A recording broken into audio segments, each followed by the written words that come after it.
Buen día, mi nombre es Edgardo Pájaro Alcalá y hoy le vengo a hablar sobre un tema muy interesante y fundamental dentro de la educación física y la formación humana, como por ejemplo el juego, sus consideraciones generales, su historia, su importancia y cómo a través de él podemos recuperar la expresión corporal y fortalecer la autoestima. Para empezar, el juego es una de las actividades más naturales del ser humano. Desde que somos niños jugamos para explorar el mundo, para aprender, para comunicarnos y para divertirnos. La palabra juego viene del latín iucus, que significa broma o diversión. Con el tiempo, este concepto fue creciendo hasta abarcar actividades libres, creativas y llenas de sentido personal y social. El juego siempre ha estado presente en todas las culturas y épocas. Por ejemplo, en los pueblos antiguos se jugaba para prepararse para la vida adulta, para mejorar habilidades de caza o incluso para fortalecer la unión de la comunidad. En Grecia el juego y la competencia eran expresiones de equilibrio entre cuerpo, espíritu. Las culturas indígenas también usaban los juegos para enseñar valores, transmitir tradiciones y fortalecer la identidad. Hoy el juego sigue siendo una herramienta educativa y social invaluable. Cuando hablamos de consideraciones generales del juego, es importante entender que no existe única y forma de jugar. Podemos encontrar juegos físicos, simbólicos, cooperativos, competitivos, reglados o libres. Cada juego, independientemente de su forma, tiene un impacto en la manera como nos relacionamos con nosotros mismos y con los demás.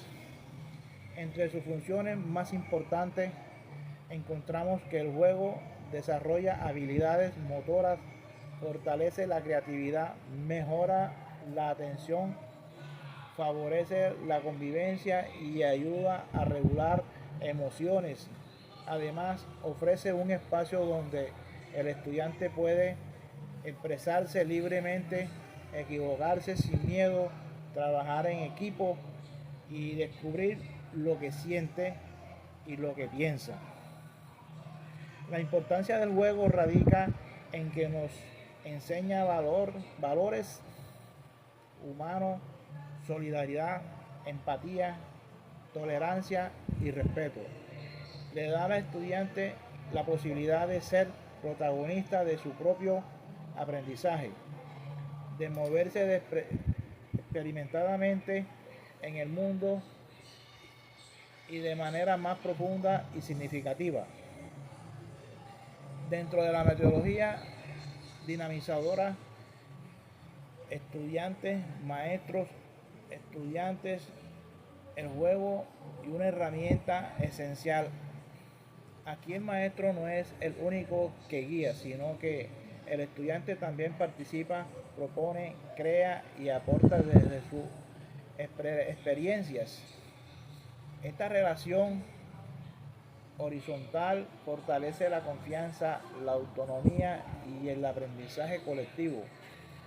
Rondas dinámicas y juegos permiten a los estudiantes expresar, moverse con libertad y reconstruir su expresión corporal. Cuando un estudiante participa en un juego grupal, mejora su postura, su coordinación, seguridad y su forma de comunicarse, no solo con palabras, sino también con su cuerpo.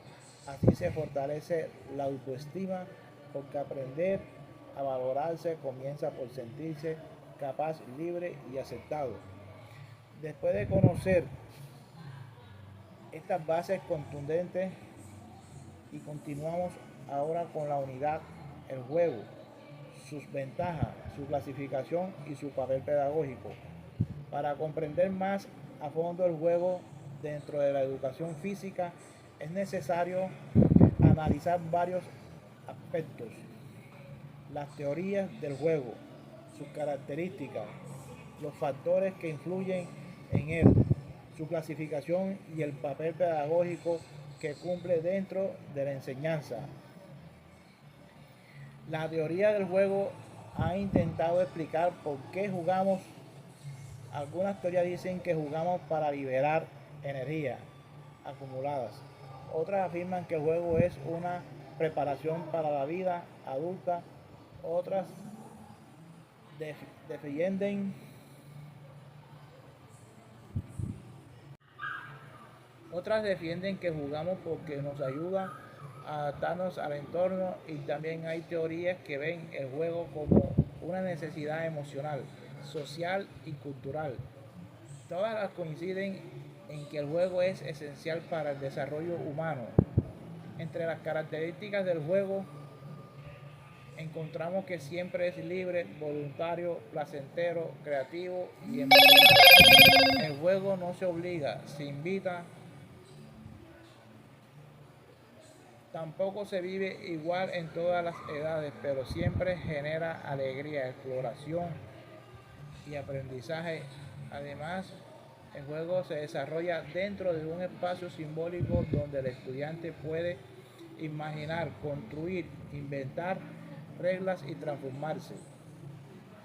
Los factores que influyen en los juegos pueden ser la edad, el entorno, los intereses del grupo, las habilidades físicas, los recursos disponibles y hasta la cultura.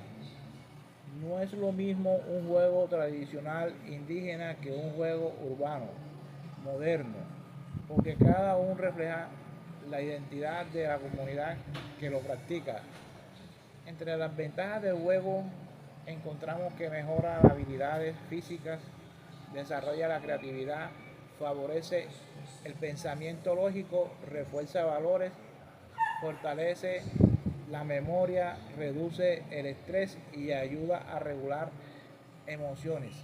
El juego también permite integrar a todos los estudiantes, incluyendo a aquellos que a veces se sienten tímidos, inseguros o excluidos. Ahora, cuando hablamos de clasificación de los juegos, podemos encontrar en categorías como juegos motores, juegos simbólicos, juegos de reglas, juegos de iniciativa, iniciación deportiva, juegos cooperativos, juegos competitivos y juegos recreativos. Cada clasificación responde a una necesidad de aprendizaje diferente. La característica El carácter pedagógico del juego es uno de los aspectos más importantes. El juego no solo entretiene, sino que educa el cuerpo, la mente, las emociones y la manera de relacionarse con los demás. En la educación física, el juego es una estrategia fundamental porque permite aprender desde la experiencia, desde el movimiento y desde el disfrute. También es importante entender cómo se relaciona el juego con la educación, con la cultura, con la socialización, con el lenguaje y con el aprendizaje. A través del juego, los estudiantes aprenden a convivir, a comunicarse, a usar el lenguaje para negociar reglas, a respetar turnos, a trabajar en equipo y a resolver conflictos. El juego también transmite cultura, tradiciones y formas de pensar. Y en el aprendizaje, el juego hace que los contenidos sean más llamativos, más fácil de comprender y más significativos. Ahora bien, las necesidades del juego también según las etapas del desarrollo. En la etapa sensorio-motora de 0 a 18 meses, el juego se basa en el movimiento en los sentidos y en la exploración del cuerpo.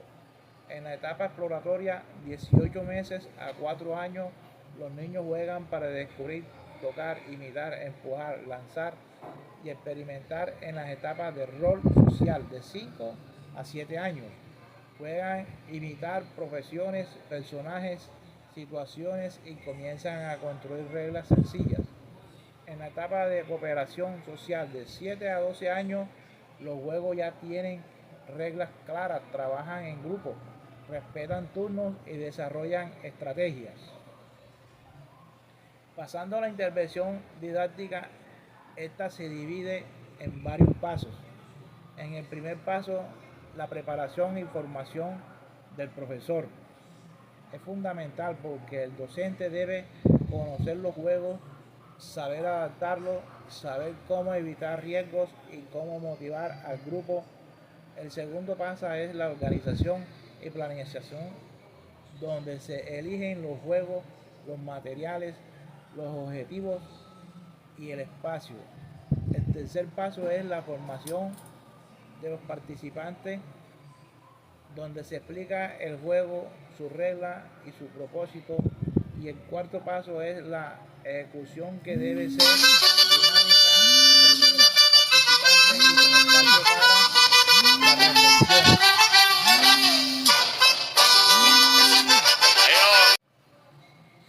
Existen juegos aplicados al conocimiento corporal, a la educación de los sentidos, al ajuste postural, al control tónico, a la regeneración, al control respiratorio, a la lateralidad y a la orientación. Cada uno de ellos ayuda al estudiante a conocer su cuerpo, controlar sus emociones, mejorar su postura y desarrollar habilidades motrices básicas. ¿Por qué utilizar el juego simbólico de una forma mucho más cotidiana? Y no solo hacerlo en la parte preescolar, también en primaria, en secundaria y hasta más adelante. El juego es un elemento muy importante de nuestra vida. Exploremos.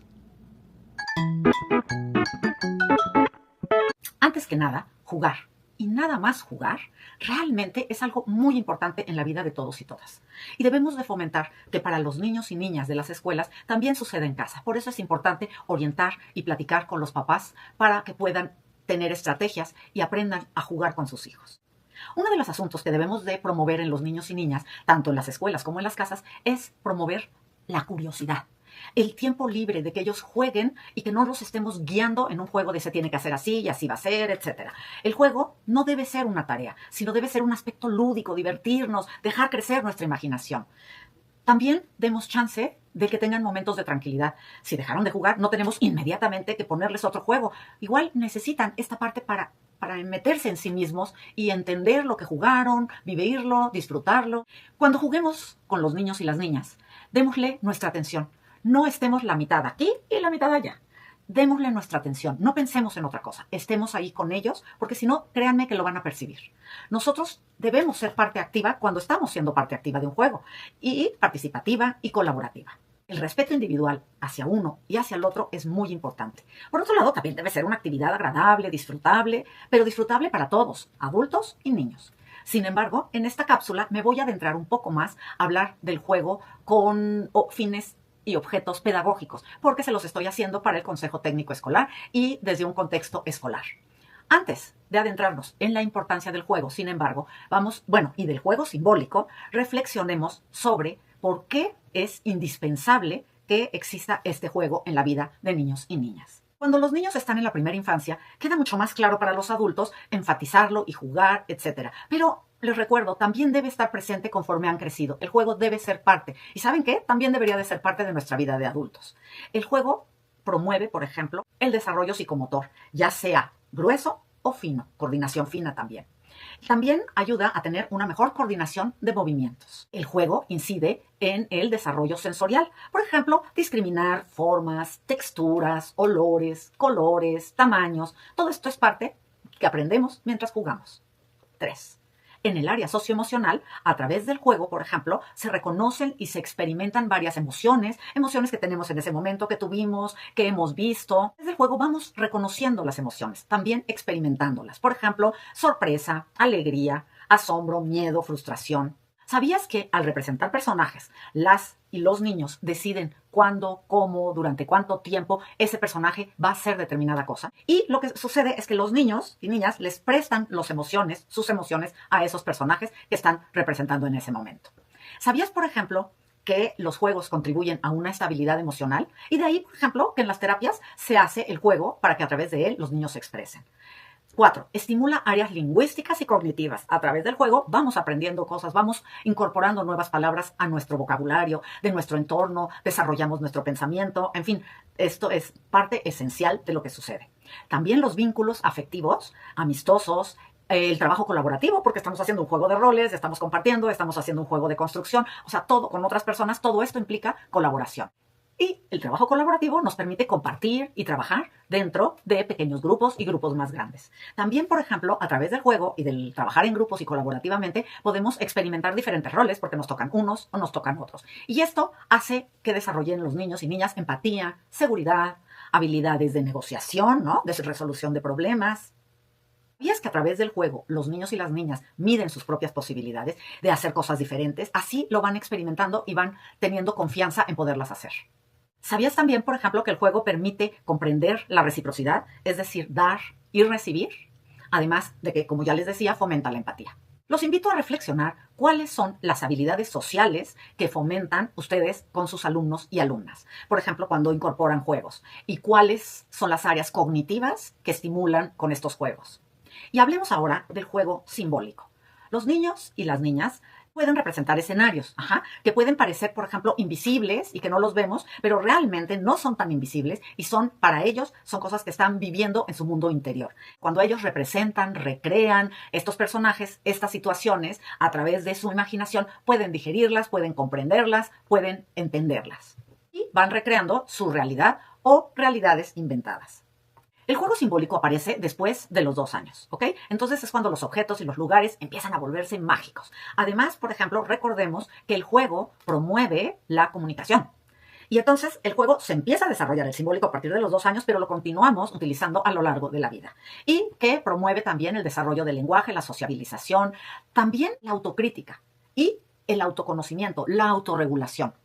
Los juegos de reglas se dan, por ejemplo, cuando los niños ya son un poco más grandes. Sin embargo, igual que el juego simbólico, es un juego que nos acompaña a lo largo de toda la vida. Por lo menos eso es lo que deseamos que suceda, ¿verdad? El juego simbólico no solo incluye las características anteriores, sino que también fomenta la argumentación. Ayuda a considerar diferentes puntos de vista, a construir los nuestros, a reconstruirlos, a modificarlos, lo que a su vez es la base para lograr, por ejemplo, en cuestiones ya académicas, clasificar, seleccionar, analizar, sintetizar y desarrollar habilidades necesarias que van a ser utilizadas en los aprendizajes en los diferentes campos formativos. Los juegos simbólicos tienen diferentes niveles. Por ejemplo, en el primer nivel se muestra una representación literal de la realidad de los pequeños, ¿ok? Es una versión simplificada de su realidad, de su vida. En la segunda etapa hacen juegos más elaborados en los que crean, por ejemplo, mundos ficcionales que pueden compartir con los otros participantes. El tercer nivel inventan sus propios argumentos y reglas y les agregan etiquetas propias. ¿Sabías, por ejemplo, que a un mismo juego se le pueden cambiar las reglas, plantearlas diferentes y esto hace que se tengan que resignificar cosas? Esto es una actividad muy padre de hacer en las aulas. Cuando lo hacemos en grupo o individualmente, tienen que plantearse otra forma de jugarlo. Por otro lado, tenemos el juego de construcción. El juego de construcción potencia los juegos individuales. Sin embargo, también se puede hacer un juego de construcción desde grupo, ir construyendo algo. ¿Sabías, por ejemplo, que la creación de estos juegos de construcción incide en la creación simbólica y de competencias intelectuales? Por eso es tan importante que el juego sea parte constante. Nosotros como docentes incorporemos actividades de construcción. Cuando lo hagamos, debemos de tener claro que son una parte importante de la actividad y de los aprendizajes. No solo es construir un proyecto final de entrega, sino pensemos por qué están haciendo ese producto, cómo lo van a hacer, qué características les damos y que no solo se vuelva el proyecto de cierre, sino parte del proceso. Como actividad para esta cápsula, les sugiero que vamos a hacer una escenificación. El material son 4 objetos al azar y dividirse en grupos aproximadamente de 8, ¿ok? Y vamos a ver cómo hacer esta actividad. Le vamos a dar un objeto a 4 de los 8 miembros del grupo pequeño, que no se lo deben de enseñar a nadie. Cada quien tiene una mirada única a ese objeto, ¿ok? Y entonces regresan con el resto del grupo, los 8, y le van a escenificar, demostrar ese objeto, pero no le van a enseñar el objeto, haciendo algo diferente. El grupo tiene que adivinar qué está haciendo y y por qué o qué objeto es, ¿ok? El chiste es hacer cosas diferentes, innovadoras y ver qué tanto lo logran adivinar sus compañeros del grupo. Recuerden que cuando estamos escenificando, se está escenificando, nadie ha visto el objeto más que la persona que lo está representando, ¿ok? Y están los grupos divididos y cada quien trata de adivinar. Y tienen, por decir algo, solo 5 minutos para escenificar y adivinar, ¿ok? Los grupos. Ahora podemos hablar en plenaria. ¿Cómo se sintieron con estas escenificaciones? ¿Fueron graciosas? ¿Fueron diferentes? ¿Fue difícil descubrir el objeto que querían representar? ¿Qué hizo que se les facilitara? ¿Y qué hizo que se dificultara y nada más no lo lograron? Es decir, hablar de la experiencia, de cómo nos sentimos con esta parte de adivinar y sabiendo que es un objeto de relativo uso sencillo, pero que al ponerle que nos lo represente nada más y de una manera chistosa puede ser complicado. Espero que les guste la cápsula, que hagan la dinámica en el Consejo Técnico Escolar. Si te gustó, dale like, comparte, suscríbete al canal, dale click a la campanita y hasta la próxima. A continuación, miremos este video que apoya la temática trabajando en YouTube. En este video se resalta cómo el juego se convierte en un medio poderoso para el aprendizaje, mostrando movimientos desde el movimiento, la creatividad y la participación activa se concentran con la formación integral del estudiante. También se evidencia cómo los juegos bien orientados permiten desarrollar habilidades físicas, sociales y emocionales, logrando que los estudiantes aprendan de manera más significativa y motivadora. Bueno, podemos concluir que el juego es una herramienta fundamental para el desarrollo humano, social, físico y emocional. Jugar no es perder el tiempo, es ganar experiencia, es aprender sin presión y descubrir capacidades y fortalecer la autoestima. El juego permite que los estudiantes crezcan más seguros, más creativos, más expresivos y más conscientes del mismo. Porque eso, dentro de la educación física, el juego no solo acompaña el aprendizaje, lo transformamos, porque cuando jugamos no solo movemos el cuerpo, sino también el corazón y la mente. Gracias por escucharme.